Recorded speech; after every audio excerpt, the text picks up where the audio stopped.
Bismillahirrahmanirrahim. Assalamualaikum warahmatullahi wabarakatuh.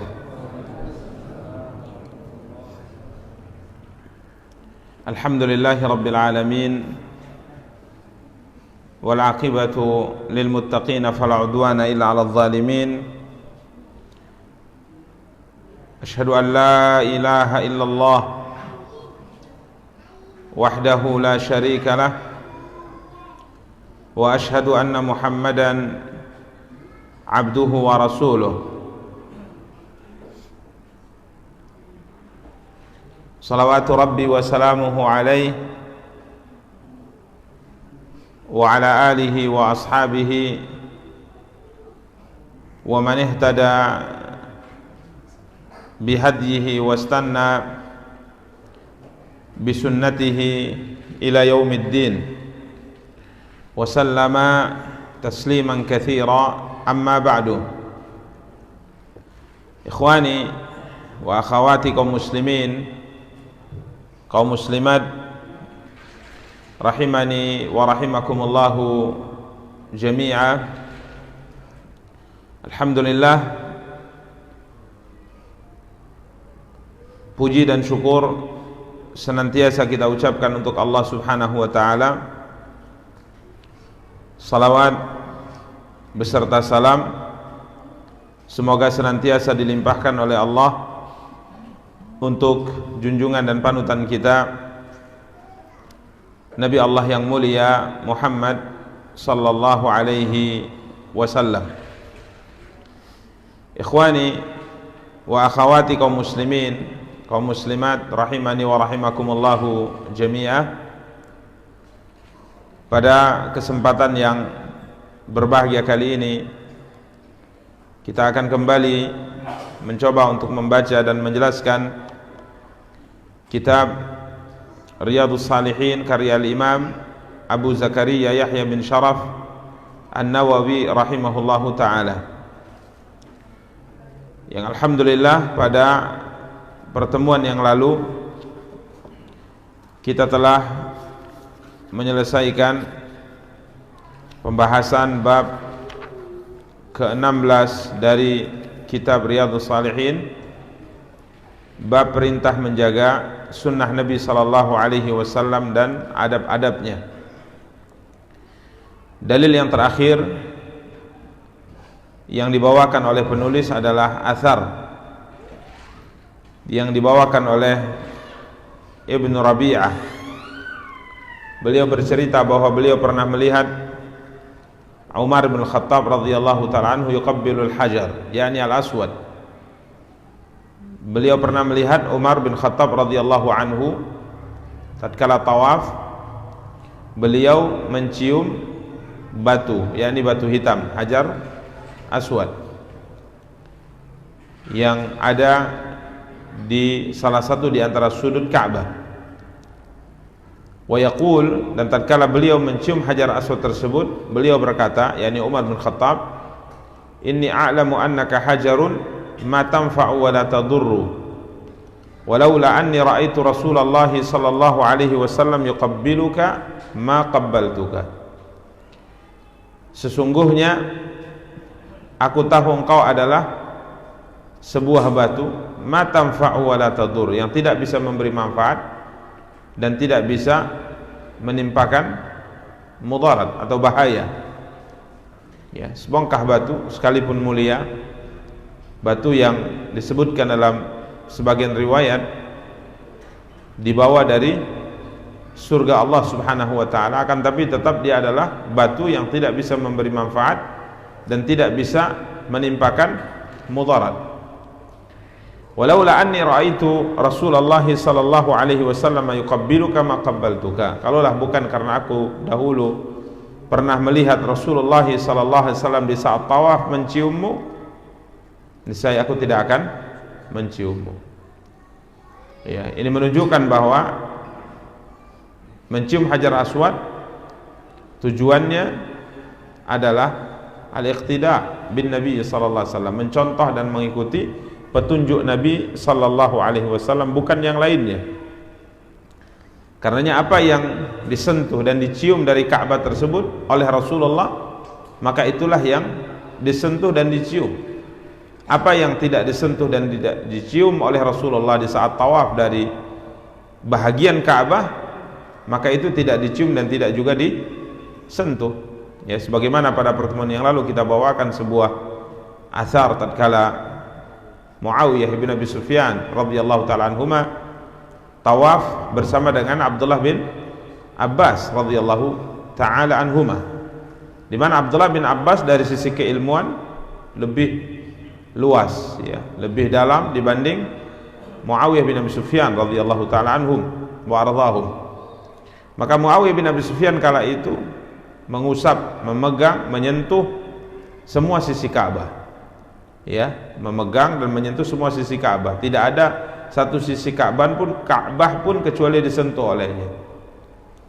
Ya, padahal dari apa yang diriwayatkan dari Nabi sallallahu alaihi wasallam, beliau hanya menyentuh sudut yang terdapat padanya Hajar Aswad. Kalau bisa menciumnya, beliau menciumnya. Kalau tidak bisa, maka beliau akan menyentuhnya dengan sesuatu seperti tangan atau tongkat, dan setiap sesuatu yang menempel dengan Hajar Aswad itu yang dicium. Dan sudut yang kedua yang beliau sentuh adalah rukun Yamani, dan ini adalah tidak dicium, hanya sekedar disentuh. Sisanya tidak dipegang oleh Nabi sallallahu alaihi wasallam, apalagi dicium.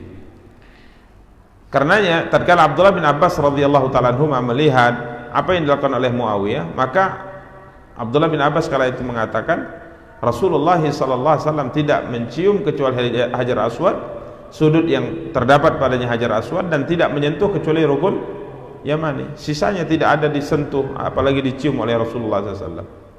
Maka kala itu Muawiyah dengan ijtihadnya berkata, tidak ada satu sisi pun dari Ka'bah yang ditinggalkan, tidak ada dari sisi Ka'bah pun yang ditinggalkan, ada semua dihormati, semua dimuliakan, semua disentuh. Maka Abdullah bin Abbas radhiyallahu taala anhu menyampaikan firman Allah Subhanahu wa taala, laqad kana lakum fi Rasulillah uswatun hasanah. Ya, sungguh pada diri Rasulullah terdapat suri tauladan yang baik. Artinya Abdullah bin Abbas menyampaikan sisi pendapat yang beliau pahami, bahwa apa yang dilakukan oleh Nabi itu yang dilakukan. Apa yang tidak dilakukan, maka kita tidak akan melakukannya, karena pada diri Rasulullah terdapat suri tauladan yang baik. Karenanya Umar bin Khattab mengatakan dalam riwayat ini, kalaulah bukan aku dahulu pernah melihat Rasulullah mencium, aku tidak akan pernah menciummu. Karena Nabi mencium, aku menciummu. Jadi intinya pada al-iqtida' wal ittiba' lin Nabi sallallahu alaihi wasallam, mencontoh dan mengikuti siapa? Rasulullah sallallahu alaihi wa ala alihi wa sahbihi wasallam. Maka apa kata Muawiyah radhiyallahu taala tatkala diingatkan dengan hadis, dengan ayat laqad kana lakum fi Rasulillah uswatun hasanah, sungguh pada diri Rasulullah terdapat suri tauladan yang baik, maka Muawiyah bin Abi Sufyan mengatakan, sadaqta, engkau benar. Engkau apa? Benar. Artinya beliau mengiyakan, membenarkan pendapat Abdullah bin Abbas bahwa apa yang disentuh, dicium oleh Rasulullah dari sisi Hajar, dari sisi Ka'bah, itulah yang dilakukan seperti itu. Apa yang tidak, maka tidak dilakukan. Demikian para ikhwah dan akhwat yang dimuliakan dan dirahmati oleh Allah SWT, akhir daripada dalil yang dituliskan oleh Imam An-Nawawi rahimahullah dalam bab ke-16, nomornya 171. Sekarang kita masuk ke bab 17. Ya, bab ke-17. Bab wujub al-inqiyad li hukmillahi ta'ala wa ma yaquluhu man du'iya ila dhalika wa umira bima'rufin aw nuhiya 'an munkarin. Bab kewajiban tunduk kepada hukum Allah.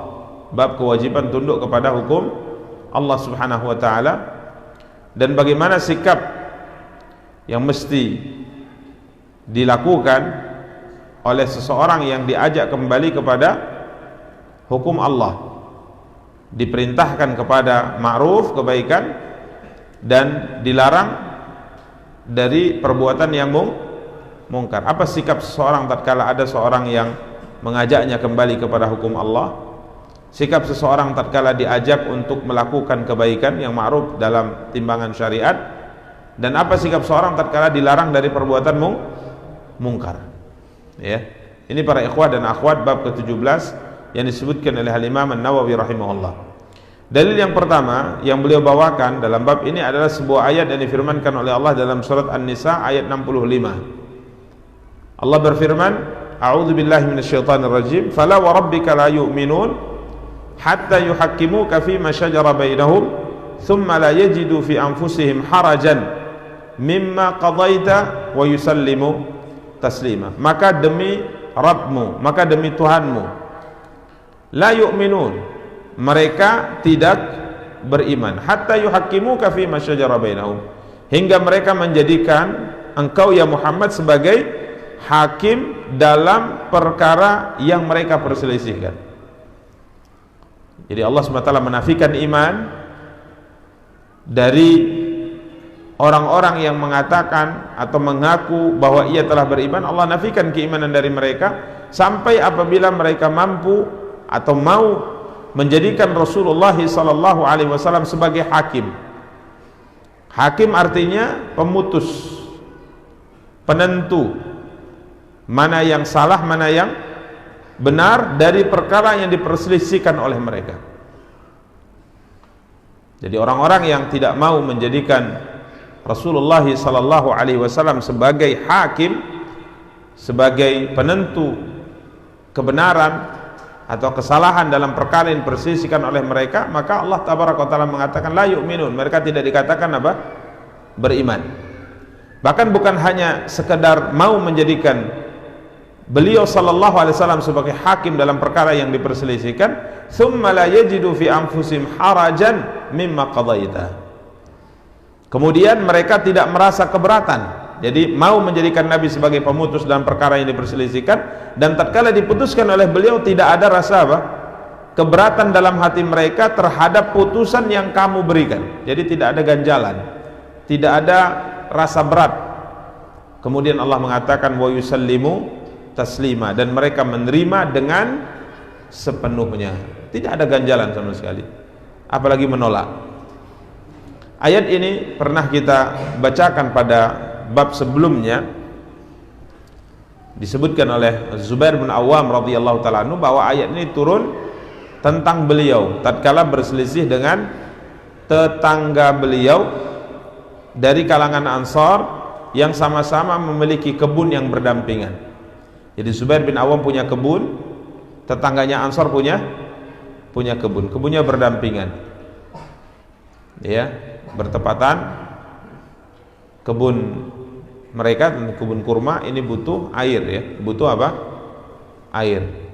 Disebutkan bahwa kebunnya Zubair ibn al-Awwam radhiyallahu ta'ala anhu berada di posisi yang lebih tinggi, baru kemudian di bawahnya kebun sahabatnya atau tetangganya orang Ansar.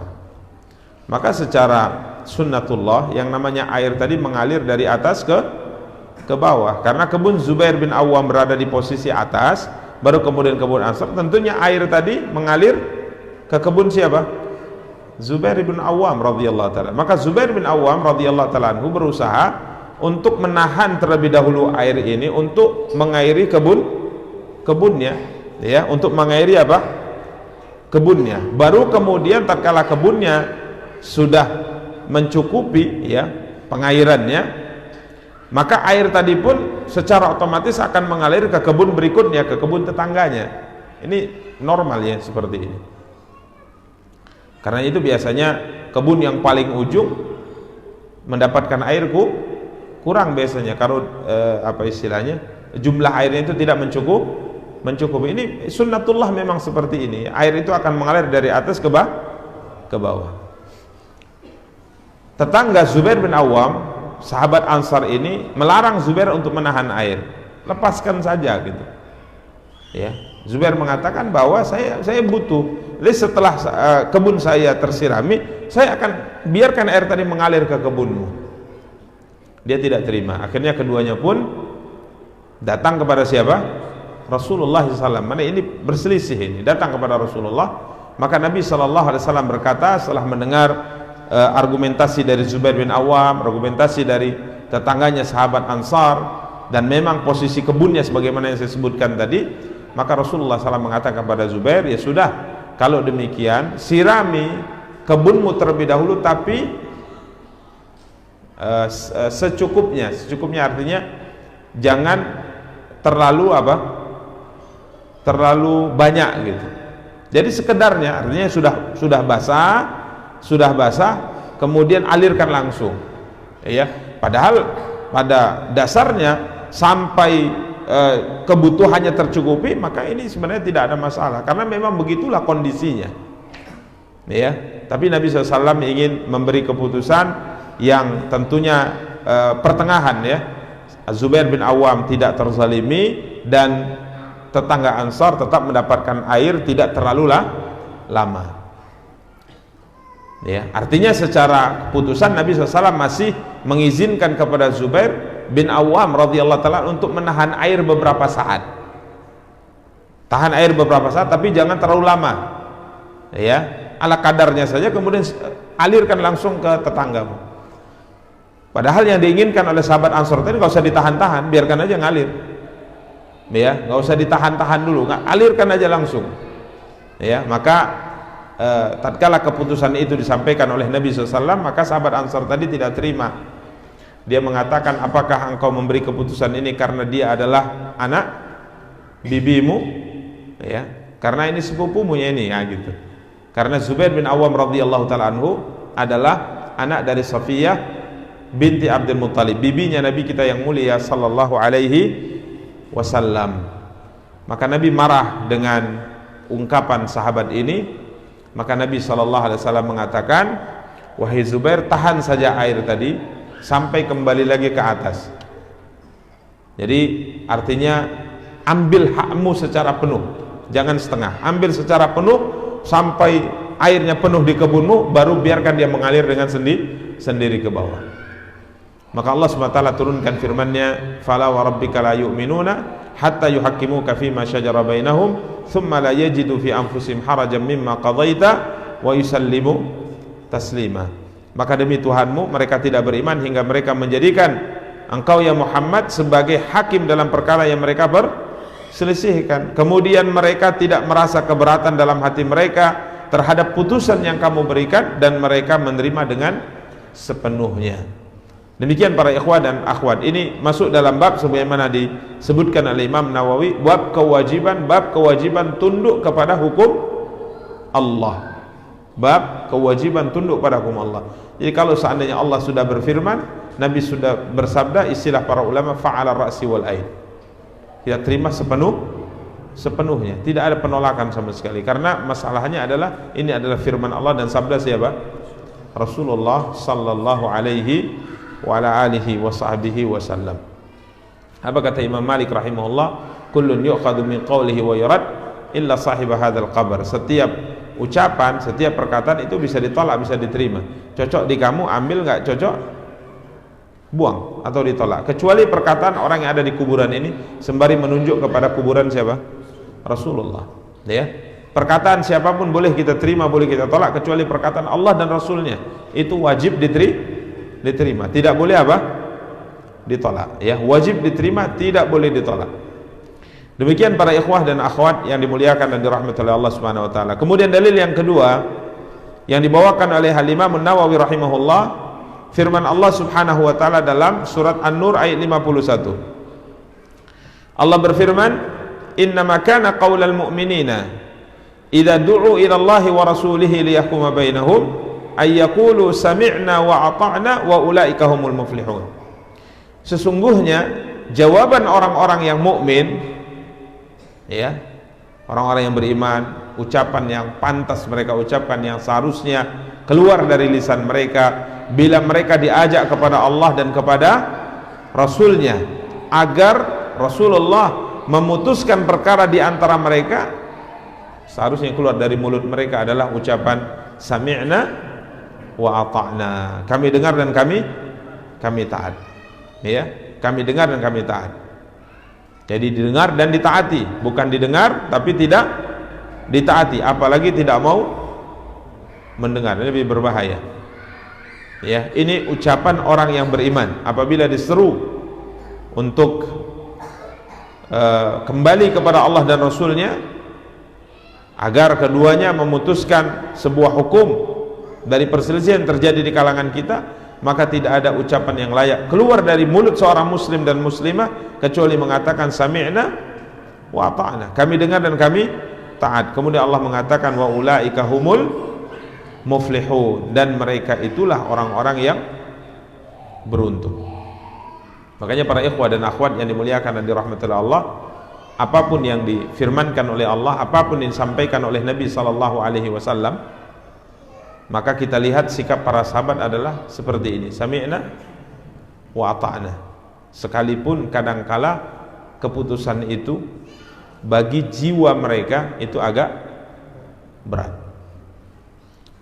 ya, bagi jiwa mereka agak berat. Tapi kalau itu sudah putusan Allah dan Rasul, sudah mereka ikuti, ya, karena mereka yakin bahwa itulah yang terbaik, ya. Demikian para ikhwah dan akhwat yang dimuliakan dan dirahmati oleh Allah. Kemudian dalil yang ketiga, ini hadis, ya.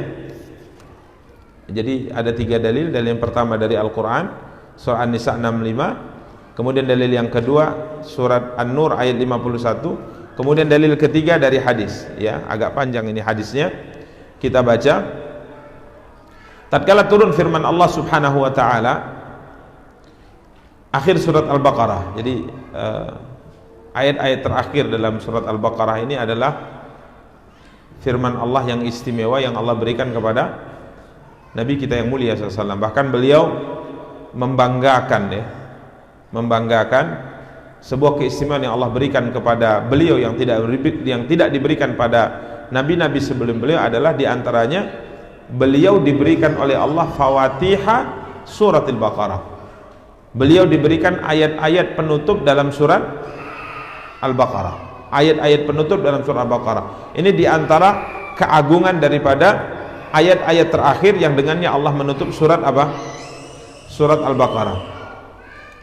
Tatkala turun kepada Rasulullah SAW akhir surah Al-Baqarah, lillahi ma fis samawati wa ma fil ardi wa in tubdu ma fi anfusikum aw tukhfuhu yuhasibukum bihillah fayaghfiru liman yasha wa yu'adzibu man yasha. Turun firman Allah Subhanahu wa taala, lillahi ma fis samawati wa ma fil ard. Milik Allah lah segala apa yang ada di langit dan segala apa yang ada di bumi. Kemudian Allah mengatakan, dan jika kalian menampakkan apa yang ada di dalam hati kalian atau kalian menyembunyikannya, niscaya Allah akan membuat perhitungan dengan kalian tentang perbuatan itu. Jadi ayatnya Allah berfirman, apapun yang kalian sembunyikan di dalam hati atau yang kalian tampakkan dengan perbuatan kalian, ini ada perhitungannya di sisi Allah. Jadi kalau melakukan kejahatan ada perhitungannya maklum. Kita berkhianat, berbuat khianat, kita berdusta, kita melakukan dosa-dosa, kemudian ada perhitungannya di sisi Allah. Ini memang seperti ini aturannya. Tapi kalau keburukan yang terbetik di dalam hati, keburukan terbetik dalam hati, ada perhitungannya, ini berat. Kadangkala muncul dalam hati keinginan untuk melakukan apa? Maksiat atau kejahatan. Sekedar terbetik saja Allah mengatakan yuhasibukum bihillah. Allah akan membuat perhitungan itu. Jadi bukan hanya amal perbuatan yang zahir yang sudah kalian lakukan, yang sudah tampak, ada gerakan tangan, ada gerakan mata, ada gerakan kaki, tapi yang tukhfuha, yang kalian sembunyikan dalam hati kalian dari keinginan untuk melakukan kejahatan, walaupun belum ada aksi, itu juga ada apa? Perhitungannya di sisi Allah. Maka tatkala ayat ini turun, ishtadda dzalika ala ashabi Rasulillah sallallahu alaihi wasallam. Tatkala ini turun, ayat ini terasa berat oleh para sahabat, terasa berat. Jadi ya bukan hanya sekedar amal perbuatan yang tidak baik yang dilakukan oleh anggota tubuh, yang ada aksi perbuatan, ada perhitungan akan dihukum oleh Allah, tapi yang terbetik dalam jiwa juga ada perhitungan. Jadi berat sekali ini kalau seperti ini agama. Maka mereka pun datang kepada siapa? Rasulullah sallallahu alaihi wasallam, summa baraku ala rukabi. Kemudian mereka datang pada Rasulullah dalam kondisi berat, bersedih, dan mereka berlutut di hadapan Rasulullah sallallahu alaihi wasallam. Mereka mengatakan, "Ai Rasulullah, wahai Rasulullah, kullifna minal amali ma nutiq." Selama ini kami dibebankan melakukan amal perbuatan dalam agama yang kami mampu melakukannya, seperti salat kami mampu, jihad kami mampu melakukannya, berpuasa, bersedekah kami mampu melakukannya, ya, kami mampu melakukannya. Ini semua kami mampu melakukannya. Salat, jihad, puasa, sedekah kami mampu melakukannya. Wa qad unzilat 'alaika hadhil ayah wa la nutiquha. Tapi turun kepadamu ayat ini, yakni lillahi ma fis samawati wa ma fil ard wa in tubdu ma fi anfusikum aw tukhfuhu yuhasibukum bihillah. Ini ayat turun kepadamu ya Rasulullah, kami tidak mampu. Karena yang terbetik dalam jiwa pun ada apa? Ada hisabnya, ada perhitungannya. Ini secara zahir sikap para sahabat ini seakan-akan menolak apa? Ayat, menyoalkan sebuah aturan yang sudah diturunkan oleh Allah. Seakan-akan apa? Menolak. Maka apa kata Rasulullah SAW? Aturiduna an taqulu kama qala ahlul kitabaini min qablikum sami'na wa asaina. Lalu kalaulah memang berat bagi kalian, ayat itu sudah turun, disampaikan oleh Allah melalui perantara Jibril, ayat sudah turun. Apakah kemudian sikap kalian yang kalian ambil dalam menyikapi ayat, sekalipun kalian tidak mampu menurut pandangan kalian ingin menempuh apa yang pernah diucapkan oleh orang-orang ahlul kitab kepada ahlul kitab sebelum kalian, yakni Yahudi dan Nasara sebelum kalian? Tatkala turun sebuah aturan, mereka mengatakan sami'na wa asaina, kami dengar dan kami tidak mau taat. Apakah jalan itu yang hendak kalian lakukan? Apakah kalian ingin mencontoh orang-orang yang telah diberikan Alkitab kepada mereka sebelum kalian? Tatkala datang hukum Allah yang menurut mereka tidak mampu, menurut mereka tidak sesuai, mereka mengatakan kami apa? Tidak mau taat, sekedar dengar tapi nggak mau taat. Sampai disebutkan dalam cerita Bani Israel, Allah perintahkan mereka untuk memenuhi atau menjalankan aturan kitab Taurat. Ini kitab Taurat sudah Allah berikan kepada Nabi Musa alaihissalam. Kemudian Nabi Musa membawanya, dan Allah perintahkan agar Bani Israel mau menjalankan semua hukum yang ada dalam kitab Taurat. Nggak mau mereka, nggak mau kami gitu. Iya, kami nggak mau. Kami mau dengar, tapi kami nggak mau taat. Sampai apa yang dilakukan oleh Allah? Allah angkat bukit Tur di atas mereka. Mau tidak, kata Allah? Kalau nggak mau juga, jawabannya aku apa? Timpakan gunung ini kepada kalian. Baru mereka mengatakan, ya kami mau. Sampai dipaksa. Jadi maka Nabi SAW mengatakan, oke, ayat sudah turun. Apakah kalian ingin mengatakan sebagaimana yang pernah dikatakan oleh ahlul kitab sebelum kalian, sami'na wa asaina? Ucapkanlah oleh kamu, sami'na wa ata'na ghufranaka rabbana wa ilaikal masir. Ucapkanlah kalimat yang menunjukkan akan ketundukan kamu terhadap hukum Allah, terhadap aturan Allah, terhadap firman Allah. Terima saja. Ucapkanlah, kami mendengar dan kami taati. Ampunanmu yang kami mohon wahai Rabb, dan kepadamu tempat kembali. Sami'na wa ata'na ghufranaka rabbana wa ilaikal masir. Artinya berserah diri, terima dengan sepenuh hati, jangan menyoal, terima. Falamma tara'aha alqaum wa dhallat biha alsinatuhum, ya, tatkala mereka tunduk kepada ayat di atas walaupun berat, sudahlah, ini mesti kita terima, ya, kita mesti jalankan walaupun berat. Dan lisan mereka juga akhirnya bisa, hati mereka tunduk dan lisan mereka juga mengucapkan sami'na wa ata'na. Jadi secara zahir dan batin mereka terima konsekuensi dari ayat yang pada awalnya menurut mereka tidak sanggup mereka melakukannya. Maka Allah SWT turunkan kemudahan. Ayat berikutnya Allah turunkan, amanar rasulu bima unzila ilaihi min rabbihi wal mu'minun kullun amana billah wa malaikatihi wa kutubihi wa rusulihi la nufarriqu baina ahadin min rusulihi wa qalu sami'na wa ata'na ghufranaka rabbana wa ilaikal masir. Falamma fa'alu dzalik, tatkala mereka lakukan ini, perintah ayat ini dan perintah Rasulullah untuk mengatakan sami'na wa ata'na, kami dengar dan kami taat, rabbana wa ilaikal masir, wahai Rabb kami, kepadamu lah kami akan kembali. Tatkala mereka lakukan ini, hati ya dan lisan mereka tunduk kepada aturan Allah walaupun berat di atas, akhirnya nasakhaha, Allah subhanahu wa ta'ala menghapus ayat di atas. Turun ayat berikutnya, la yukallifullahu nafsan illa wus'aha laha ma kasabat wa 'alaiha maktasabat rabbana la tu'akhidna in nasina aw akhtana. Ya, qala na'am, maka Allah mengatakan ya, Rabbana wa la tahmil alaina isran kama hamaltahu 'alal ladzina min qablina. Allah mengatakan ya, Rabbana wa la tuhammilna ma la taqata lana bih. Allah mengatakan ya, wa'fu anna waghfir lana warhamna anta maulana fansurna 'alal qaumil kafirin. Allah mengatakan ya. Jadi ini semua ayat terakhir dalam surah Al-Baqarah yang ini permintaannya, dan semuanya dikabulkan oleh siapa? Oleh Allah Subhanahu wa taala. Yang pertama, la yukallifullahu nafsan illa wus'aha laha ma kasabat wa 'alaiha maktasabat. Ya, Allah berfirman, Allah tidak akan membebani seseorang melainkan sesuai dengan apa? Kesanggupannya. Dia mendapat pahala dari kebajikan yang dikerjakannya, dan dia mendapat siksa dari kejahatan yang diperbuatnya. Mereka berdoa, wahai Rabb kami, janganlah engkau hukum kami jika kami lupa dan kami melakukan apa? Kesalahan. Jadi setiap permohonan ini dikatakan oleh Allah ya.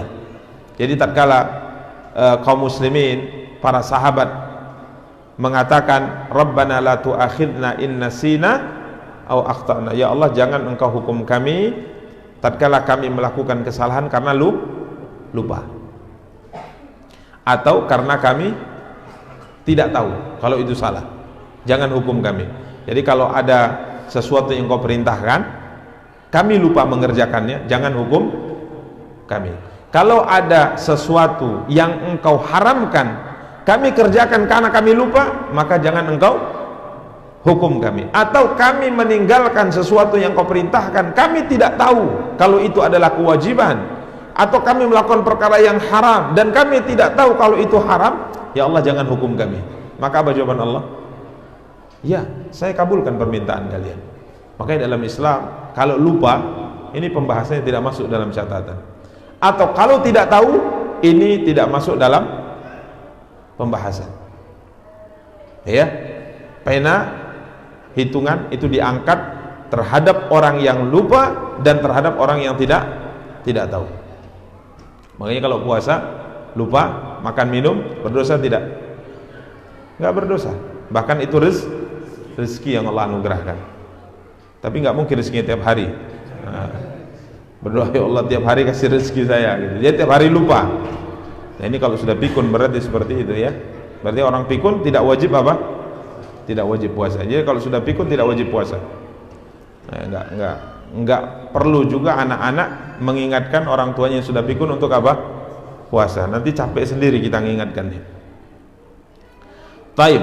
Ini yang dikabulkan oleh Allah. Kemudian Rabbana wala tahmil alaina isran kama hamaltahu 'alal ladzina min qablina. Janganlah engkau membebankan kepada kami beban yang berat sebagaimana engkau bebankan kepada orang-orang sebelum kami. Allah mengatakan ya, sehingga aturan syariat di agama kita tidak seberat aturan syariat di agama sebelum kita. Dulu tatkala pengikut Nabi Musa menyembah anak sapi, kemudian mereka bertaubat. Apa perintah Allah kepada mereka supaya mereka diterima taubatnya? Bunuh diri, saling membunuh antara sesama. Jadi siapa yang menyembah anak sapi itu dikumpulkan sekian puluh ribu orang. Kemudian sebagai bentuk taubatnya, hunuskan pedang kalian. Maka mereka semua menghunuskan pedang dan Allah turunkan awan yang gelap. Kemudian Allah katakan, ayunkan pedang itu antara sesama kalian. Maka akhirnya bermatian mereka semua. Ya, bermati. Ini salah satu di antara bentuk apa? taubat atas dosa yang dilakukan. Faqtulu anfusakum, saling membunuh antara sesama mereka. Sehingga Nabi Musa kemudian beliau pun bersimpuh, kemudian dia mengatakan, ya Allah, dia mohon kalau saat ini dibiarkan maka Bani Israel akan punah semuanya. Ya, ini aturan di umat sebelum kita. Nah, sekarang kita kalau taubat di agama kita mudah sekali. Ya, mau siang, mau malam, mau pagi, kalau kita bertaubat, tinggal istighfar, maka Allah akan ampuni. Ini mudah. Karena kita mohon, Rabbana wala tahmil alaina isran kama hamaltahu ala alladhina min qablina. Jangan kau bebankan kepada kami sebuah aturan yang berat sebagaimana engkau telah bebankan aturan itu kepada umat sebelum kami. Allah katakan ya. Sehingga semua aturan syariat dalam Islam semuanya apa? Mudah. Tidak ada yang susah. Kemudian Rabbana wala tuhammilna ma la taqata lana bih. Ya Allah, ya Tuhan kami, janganlah engkau pikulkan kepada kami apa yang kami tak sanggup untuk memikulnya, baik dalam aturan syariat sebagaimana kita sebutkan tadi, maupun dalam aturan ketentuan takdir. Jadi Allah akan menguji kita sesuai dengan kemampuan kita. Maka Allah mengatakan, nah, iya aku akan lakukan itu, kata Allah. Ya, karenanya istilah orang diuji dengan sesuatu yang dia tidak mampu, sudah tidak tahan lagi dengan ujian ini, ya Allah, enggak benar. Pasti Allah menguji seorang sesuai dengan kadar apa? Kekuatan, keimanan, kemampuan yang ada pada dirinya.